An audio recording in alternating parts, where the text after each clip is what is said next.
We're exactly 2 weeks away from Georgia's Senate runoff election. NBC News Now correspondent Priscilla Thompson caught up with Democratic candidate Jon Ossoff today while he was taking advantage of early voting. Well, Allison, we are in week 2 of early voting here in Georgia, and already more than 1.6 million Georgians have cast their ballots in these crucial runoff elections. And that number is only down by around 7% compared to where it was in the general election in November.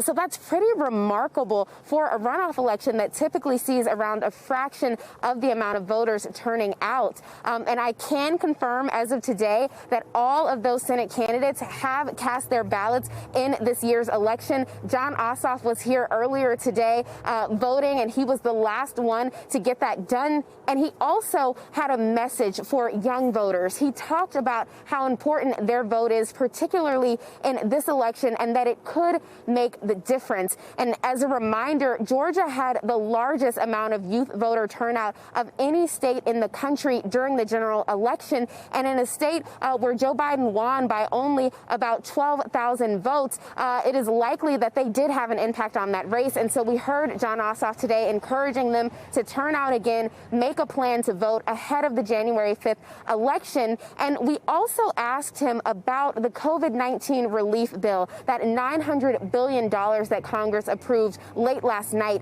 Take a listen to what he had to say about that. Well, I would have voted for the bill because relief is desperately needed, but $600 is a joke.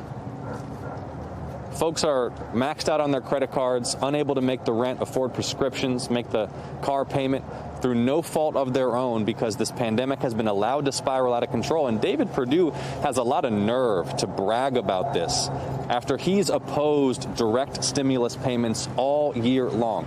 David Perdue opposed even the first round of $1,200 checks. And unless we win these 2 Senate races, they will obstruct the kind of direct relief that's necessary in the new year. And that COVID relief is certainly on the minds of voters here in Georgia, as it's likely on the minds of many people across the country. But even as we head into this holiday season and the campaigning begins to slow down, there are still going to be many organizers, both Democratic and Republican, on the ground here, continuing to make those phone calls, to knock those doors, trying to turn out every voter that they can ahead of this January 5th runoff. Allison?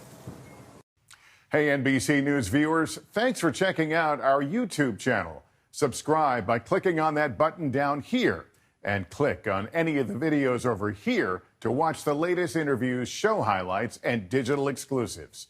Thanks for watching.